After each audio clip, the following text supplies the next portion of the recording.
Hey, how's it going, my fellow survivors? In this video, I'm going to be doing a spoiler review of episode 2 of The Last of Us on HBO. Now, first off, I love the cold open that shows the origins of the cordyceps breakout. Just like episode 1's cold open, the tension built slowly as it progressed, and it ended with a devastating revelation that there is no cure, no way to make one, and the only way to stop it is to bomb everything.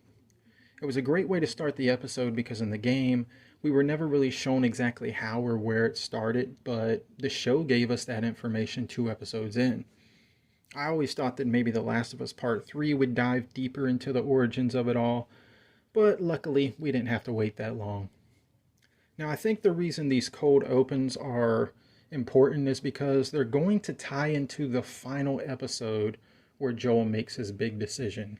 Now, this is a spoiler alert for any non-game fans watching who might not want to know what's to come. But yeah, I think these cold opens are purposely ending with these scientists saying there's no cure and no way to make one. So in the finale, when Joel saves Ellie from the fireflies that were going to extract her brain to attempt a cure, the show fans who haven't played the game will all agree that Joel made the right decision and won't even question if it was right or wrong because they'll think back to the scientists from the cold opens saying there's no cure or way to make one. And this was smart by Neil and Craig because that way, going into season 2, when Abby is introduced, the show audience will see the pain Joel caused her by killing her father, and then they might start questioning whether Joel did the right thing or not. But yeah, let's get back to episode 2. So I loved how after the cold open, we see Ellie sleeping with a big beam of light shining on her while Joel and Tess are sitting in the dark. It symbolizes that Joel and Tess are lost in the darkness and looking to the light, which is the Firefly slogan. And I'm sure many game fans noticed this, but there might be some that didn't. And you know, a lot of just casual viewers probably weren't paying attention to that. Now, in my last review for episode 1, I said that I was disappointed in how rushed the scene of them finding out that Ellie was infected was, but they 100% made up for that with episode 2 because we got a much better scene with them questioning Ellie about it than we did in the game, in my opinion. And in this scene is where we really see Bella Ramsey shine as Ellie. She may not look how we all wanted her to, but everything else is spot on with her voice and personality. And when she asked for a gun and they said no, and she responded with, I guess I'll just throw my fucking sandwich at them, I was like, boom, that's my Ellie right there. But yeah, the whole start to that scene with them staring her down because they're worried she would turn into the infected was hilarious. And their back and forth with each other was great. I loved when Joel and Tess were eating their jerky, which looked like tree bark, while Ellie was chowing down on a thick chicken sandwich. And she had that snarky remark about it being brought in by smugglers, but not them. It was kind of weird seeing her eat chicken that's been in her bag for probably a day or more, though. Because leaving chicken out for more than like a couple of hours, you run the risk of getting food poisoning and fucking your stomach up. And if you're on the run, it's definitely not a good time to have the bubble guts. But then again, maybe the cordyceps in her system somehow has made it where she can't get sick, no matter what she eats or does. I'm not sure. But yeah, in that same scene, we also see Joel tell Tess his hand has a hairline fracture, which could be foreshadowing that we won't see him doing any more hand-to-hand combat throughout the rest of the show, which would suck if that's true, because in the game, there is a lot of hand-to-hand combat you do. It's mostly gameplay, but still.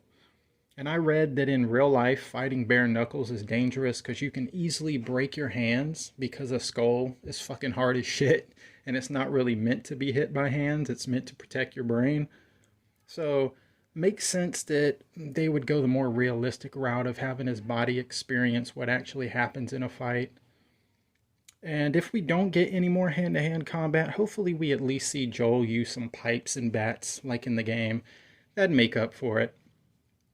But yeah, so they head off on their journey to meet up with the Fireflies, and you get that first glimpse of the outside world that looks like it was ripped straight from the game, and it was perfect. There's practical and CGI combined, and honestly, you can't really tell what is or isn't CGI. Their VFX team killed it. I think Marvel needs to hire these guys because their CGI in recent movies has been pretty laughable. But yeah, while they're on their way, Tess and Ellie have some good conversations while Joel hangs back, mostly being silent, which makes sense because this was really Tess's episode. She got the most dialogue and she had the most growth throughout. Now, on their way, they go into this fancy hotel, which is from the game, but it doesn't happen until later on in the game after Tess is already off the team. But yeah, when we then see everybody's favorite new character, the Piano Frog, which will hopefully be a playable skin in the upcoming Last of Us multiplayer game. But yeah, then Ellie does her little bit from the game where she pretends to check into the hotel, and that was fantastic. They then head upstairs where Joel and Ellie have some good awkward convo. Then we see a massive horde of infected laid out over the balcony, and this is where Tess teaches Ellie about the cordyceps hive mind and how all that works, which does come into play later on in the episode, towards the end. They then decide to go the short way, which is considered the dead way, and that's through the museum. I hate how my tongue be messing up sometimes. I just be mispronouncing and stuff like I'm Mike Tyson. But yeah, they go through the museum, which is also from the game. And this is where the best part of the episode occurs. They find a body that looks like it was toe up from the flow up, and Joel tells Ellie they have to not just be quiet, but be silent, because he knows what's lurking in the shadows, aka the motherfucking clickers. I mean, they perfected the clickers in the show. The way they look, sound, move, and act are all identical to their video game counterparts. And from the moment you hear those first clicks to the end of the fight, it looked and felt just like a section in the game. There was the heart-pounding tension of trying to be silent while sneaking to making a noise, and all hell breaking loose. Although in the game we wouldn't have an automatic assault rifle at this point, we just have some semi-auto weapons, shivs, and a couple of bricks and bottles. So technically, Joel had more of an advantage than we would in the game, and he still managed to blow it. But yeah, I was honestly hoping Joel would craft a shiv or ask Ellie to borrow her knife to stealth kill that first clicker. Then the second one could have been the tough one that they all had to fight together, but they still got everything right regardless. We then see that Ellie got bit a second time, which didn't happen in the game, but I like that they added that to further confirm for Joel and Tess that she is 100% immune. They then make it to the Firefly drop point, but they're all dead, and just like in the game, Tess freaks out trying to find a map or a way to contact them because she knows she's on borrowed time because she was bitten during the clicker encounter. And the way that's revealed is the same as the game, only difference is Joel's reaction. When she shows him the bite, he doesn't say, "Oh God," and look devastated like in the video game version. Instead, he just has like a deadpan expression, but you can see the emotion in his eyes, even if it doesn't show physically. Now, before that in the game, Joel yells, "This is over, Tess." But in the show, Pedro didn't deliver that line the same, and it sucks because that's one of the lines I was really looking forward to seeing Pedro recreate.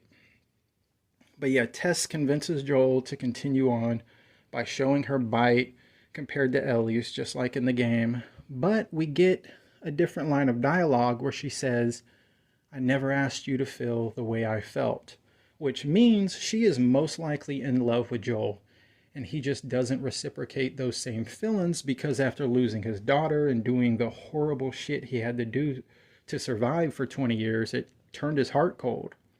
I do think deep down Joel loves Tess, but he knows he loses people he loves, so he blocks out those emotions, so when they die, it doesn't affect him like it would a normal person who's more open emotionally. But yeah, Joel ends up killing an infected on the ground whose hand lands into a patch of the cordyceps that's connected to that massive horde that was shown earlier in the episode. So Tess spills a tank of flammable liquid, throws out some grenades and tells Joel to take Ellie and save who he can save. And without an emotion on his face, he snatches Ellie and runs. At this point, Ellie screams, "We can't leave her," which I've seen people complain about on Twitter for some reason, because they say Ellie barely knew Tess and wouldn't have said that, but in the game she reacts in a similar way. I mean, you got to understand, Ellie didn't really have anybody that cared about her or anybody there for her for most of her life other than Riley.